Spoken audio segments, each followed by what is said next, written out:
Welcome, this is the review of the Velocity Suit Spider-Man from the Gamerverse. This is here in America, it's a Walmart exclusive.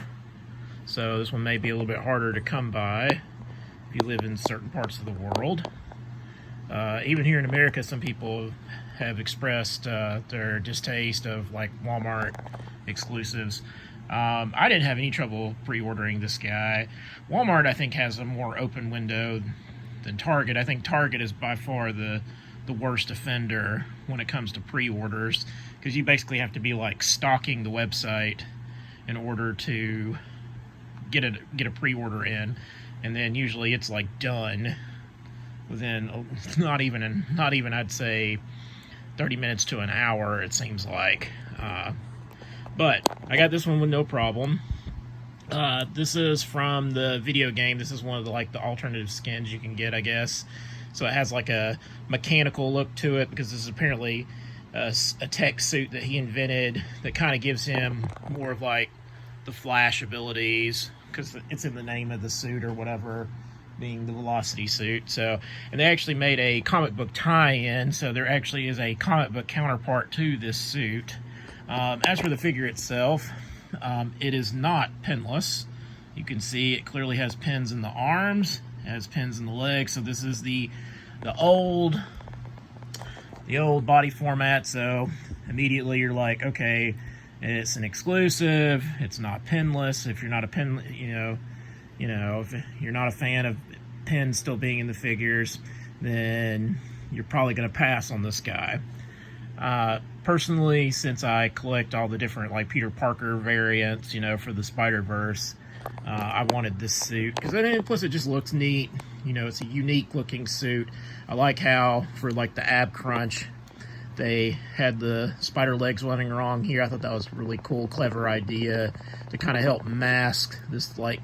That's the only thing I hate about this particular ab crunch that they use, is it has like this clear line that runs through here, but at least with the paint job, the lines kept kind of mask it a little bit, except for like right here along the edge of the ribs. But this is the back of the suit. No problem with any of the articulation, though. It's what you expect from a Marvel Legends figure. There are no alternative heads, so this is it for the figure. Usually with exclusives, they sometimes vary, but I wasn't expecting them to have like a lot of accessories. It does come with like two spider webs, one small, one larger. It does come with the fist hands already on the figure, because I always try to leave the figure how it looks, straight out of the box for the review. It does come with the web slinging hands, but it doesn't come with the standard crouch hands.